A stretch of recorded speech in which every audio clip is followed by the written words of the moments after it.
പ്രിയപ്പെട്ടവരെ, മഴതോരും മുംബൈയുടെ ഇന്നത്തെ എപ്പിസോഡ് ആരംഭിക്കുകയാണ്. ബാലചന്ദ്രമേനോൻ മദ്യപിച്ചിട്ട് വരുന്നു.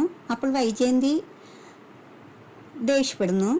ഇനി ഇങ്ങനെ വരികയാണെങ്കിൽ അവിടെ ഹോസ്പിറ്റലിൽ റൂം ബുക്ക് ചെയ്യുകയാണ് നല്ലത്. മുമ്പ് ഇതുപോലെ മദ്യപിച്ചിട്ടാണല്ലോ ഹോസ്പിറ്റലിൽ ICUവിൽ കിടക്കേണ്ടി വന്നത്. ബാലചന്ദ്രൻ അതിനും മറുപടി പറയുന്നുണ്ട്. നീ നിന്റെ അഹങ്കാരം കൊണ്ട് ഇതുപോലെ പോയി കിടന്നിട്ടുണ്ടല്ലോ, തവള കിടക്കുന്നത് പോലെ.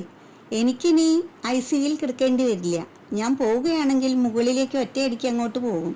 പിന്നെ ഞാൻ തിരികെ വരലുണ്ടാവില്ല എന്ന് പറയുകയാണ് കേട്ടോ.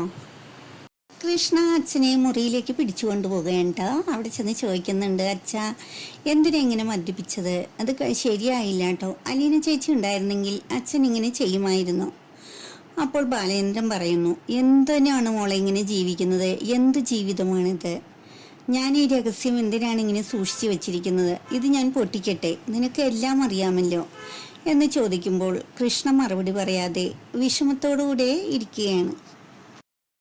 സ്റ്റാൻലി ആഹാരം കഴിക്കാൻ വന്നിരിക്കുകയാണ്. അപ്പച്ചനും വന്നിരിക്കുന്നുണ്ട്. അപ്പച്ചൻ കൈ കഴുകുന്നില്ലേ? എനിക്ക് വേണ്ടടവേ, ഞാനും നിരാഹാരം ഇരിക്കാൻ പോവുകയാണ്. നിങ്ങൾ രണ്ടുപേരും കൂടി എന്നെ വെല്ലുവിളിക്കാൻ ഇറങ്ങിയിരിക്കുകയാണോ എന്ന് സ്റ്റാൻലി ചോദിക്കുകയാണ്. അപ്പച്ചൻ പറയുന്നു, നിന്നോട് വെല്ലുവിളി നടത്താനൊക്കെ ഞാൻ ആരാണ്? ഇത്രയും പ്രായമായ എനിക്ക് നിരാഹാരം ഇരിക്കാമെങ്കിൽ അലീനയെ പോലെ ഒരാൾ ചെയ്യുന്നതിന് പുല്ലുവില പോലും ഇല്ലെന്ന് അവൾ മനസ്സിലാക്കട്ടെ. അപ്പോൾ സ്റ്റാൻലി പറയുന്നു, എനിക്ക് അപ്പച്ചനെ തീരെ വിശ്വാസമില്ല. വിശ്വസിക്കേ, ഒരു കാര്യം ചെയ്, നീയും നിരാഹാരം ഇരിക്കുക. അതിൻ്റെ ബുദ്ധിമുട്ട് എന്താണെന്ന് നിനക്കും അറിയണ്ടേ? അതൊക്കെ എന്താണെന്ന് എനിക്കറിയാം. അപ്പച്ചൻ എന്നെ അതൊന്നും പഠിപ്പിക്കാൻ വരണ്ട. എങ്കിലൊരു കാര്യം ചെയ്യാം, അവൾ ഇങ്ങനെ തുടങ്ങിയാൽ ശരിയാവില്ല. അവളെ പാലായിലേക്ക് പറഞ്ഞേക്ക്, അല്ലെങ്കിൽ പുനലൂർക്ക് എൻ്റെ കൂടെ കൊണ്ടുപോകാം. അപ്പച്ചനൊരു കാര്യം ചെയ്, വീട്ടിലേക്ക് തിരിച്ചു പോക്കോ. അവിടെ ഒരുപാട് പണികളുള്ളതല്ലേ. അവിടുത്തെ കാര്യം അന്വേഷിച്ചാൽ മതി, ഇവിടുത്തെ കാര്യം ഞാൻ നോക്കിക്കോളാം എന്ന് പറയുന്നു. എങ്കിൽ നീ ഇത് കേട്ടോളൂ, ഞാനും ചിന്നമ്മയും ഒറ്റ സെറ്റാണ്. ഞങ്ങളെ നീ തോൽപ്പിക്കുന്നത് എങ്ങനെയാണെന്ന് ഒന്ന് കാണട്ടെ എന്ന് പറഞ്ഞ് ദേഷ്യത്തോടെ അപ്പച്ചൻ പോവുകയാണ്. വൈജയന്തി അടുക്കളയിൽ ഒറ്റയ്ക്ക് ജോലി ചെയ്യുന്നതിൻ്റെയും മക്കൾ സഹായിക്കുന്നതിൻ്റെയും അമർഷം കാണിക്കുകയാണ്.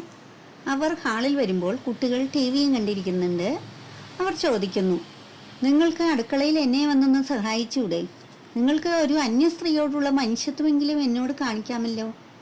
അപ്പോൾ ബബിത പറയുകയാണ്, മനുഷ്യത്വം അച്ഛനമ്മമാർ ചെറുപ്പത്തിലെ കുട്ടികളെ പഠിപ്പിക്കേണ്ടതാണ്, എങ്കിലേ വലുതാകുമ്പോൾ അത് തിരിച്ചു കിട്ടുകയുള്ളൂ എന്ന് പറയുന്നുണ്ട് കേട്ടോ. കൃഷ്ണ